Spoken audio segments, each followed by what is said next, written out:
Warning. If you have the attention span of a 4-year-old, please click off. This is not TikTok. Thank you. Have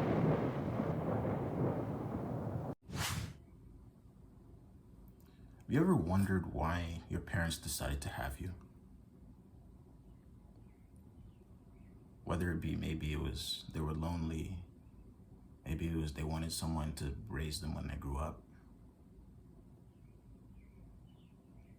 Maybe they just wanted to have kids for the sake of having kids. Maybe all their friends were having kids and they rushed to have kids.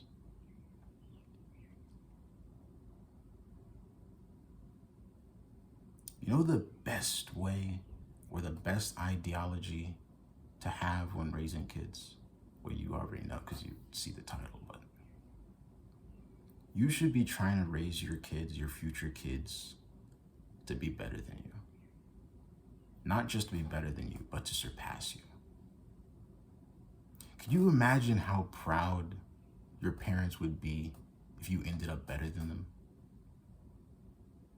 Can you imagine how disappointed they would be if you were worse off than them? I started thinking, how much pain do parents go through when their kids end up in jail? Because that's like the pinnacle of ending up worse than your parents. If you end up in jail, your parents, you think you're having a tough time in jail, but your parents probably have a worse time than you. Because now, think about this. All their friends, they're like, oh, what's your son doing? What's your daughter doing? Whatever.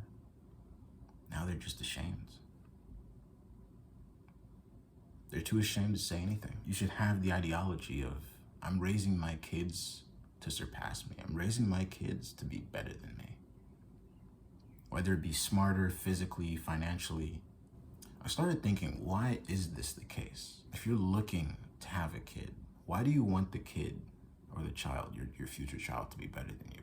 Taller, maybe you want them to be taller, you want to be stronger. Or you at least want your kid to be on like the same level, the same level playing field as you, like financially, or you don't want them to be worse. If you think about back when there were cavemen or whatever, technically with cavemen, right? If a caveman mated with a cave woman and they had children, if their children weren't better than them, they just wouldn't survive.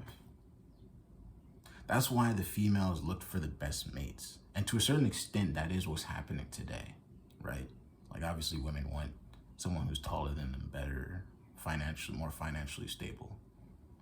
And I don't fault them for that. People always say they're gold diggers or whatever. I don't really see that as a problem. Even if nowadays women can make just as much as men, or in some cases even higher, even more than men, I still think that's an innate belief.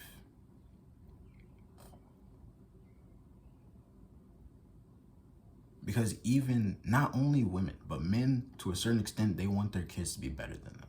When you go to like a kid's baseball game, the dad's cheering on, his son.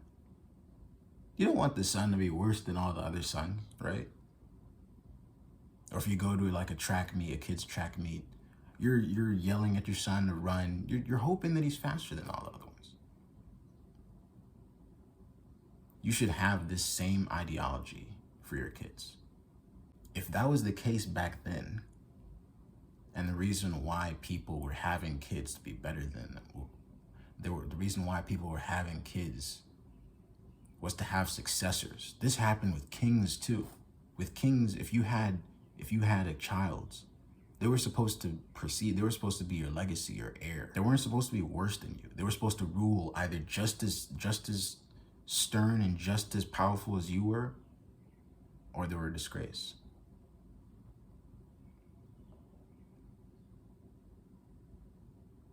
So the way you should be raising your kids, of course, you may not have kids, or I don't have kids right now, but I'm still looking to the future. You don't have to have kids right now. But you should prepare for the future, right? Forget all this live in the moment stuff. We're living in the future.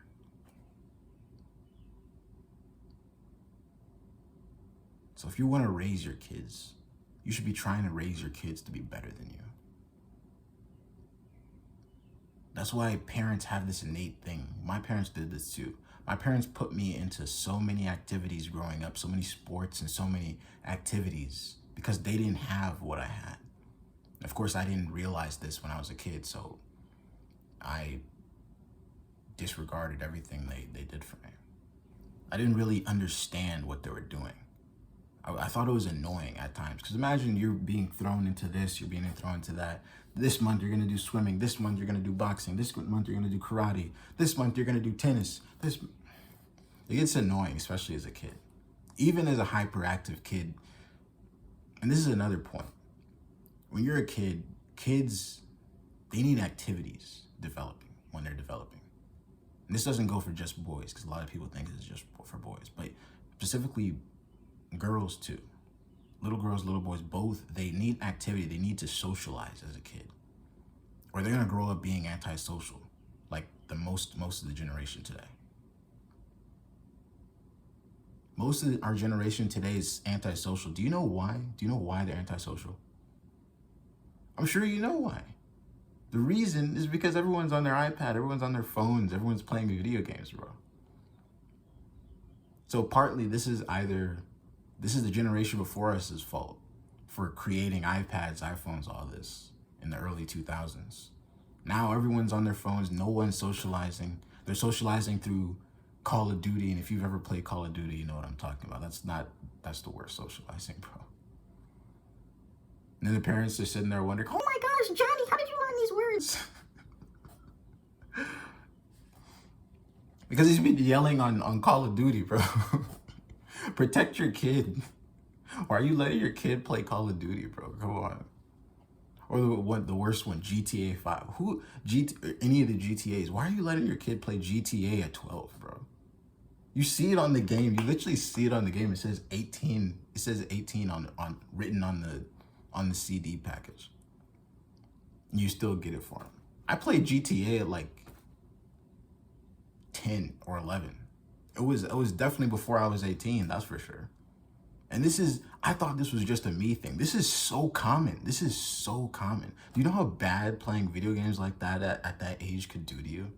People are always making these assumptions, especially parents. They're like, oh, it's gonna make them violent. It's not gonna make them violent. It does way worse. Think about what it's doing to their mental and their psychological, them growing up, and they're hearing all these people in the lobbies talk like this. He ain't talking. You ain't talking, dumbass bitch. Now I'm really in here, bro. Turn your fucking music down. Turn your audio down, because I know you got your fucking kids sleeping. And guess what? I'm waking them up, you dumbass motherfucker. Shut the fuck up and take care of your goddamn kids, you ugly ass, fat ass, dumbass, stupid ass bitch. Shut the fuck up before I slap the shit out of you, dumbass nigga. Put my knee in your goddamn jaw. You already missing teeth. You better miss a lot more, you stupid ass bitch. Shut the fuck up when I'm talking to you. A grown ass man talking. You a little boy to me, nigga. I'm not saying you shouldn't raise your kids with fun. Like, they can play video games, but to a certain extent. For me, I'm not gonna raise my kids with video games, because what they should be in instead of video games is real life. What's coming to our world, bro? VR this, AI that, metaverse this. Just be in the real world, bro. Most people haven't even touched a leaf for years, bro. You're probably thinking that's corny, but bro, nobody's even touched grass and you can't say you touched grass if you're walking in grass. That doesn't count. The shoes are touching the grass. Just being in nature. Do you know how much healthier kids probably were back then because they were actually in nature? And when I say back then, I mean just a few generations ago. They were actually doing stuff. I don't know why, but we need to bring that back. Instead of buying your kid an iPad 16, put him in sports. Put him in basketball. Put him in archery. Put him in swimming. The only reason I went through this is because my family, they didn't grow up with it. So they saw that they had to make me better than them. And to an extent, I am better than them. This isn't me being arrogant. This is just, I know how to do more than them. Because they didn't grow up with swimming, they didn't grow up with soccer, they didn't grow up with archery, they didn't grow up with all the karate. I am better than them to a certain extent. I don't think it's a funny thing. I know I'm better than them, but I don't think I'm better than them. They have way more knowledge than me. They have way more experience. You shouldn't be arrogant. But to a certain extent, I think I'm better than them, but I know I'm not better than them. Sometimes my genius it's almost frightening. If you get that, I'm not trying to be deep, bro, but you know what I'm trying to say. You should try to raise your kids to be better than you, bro.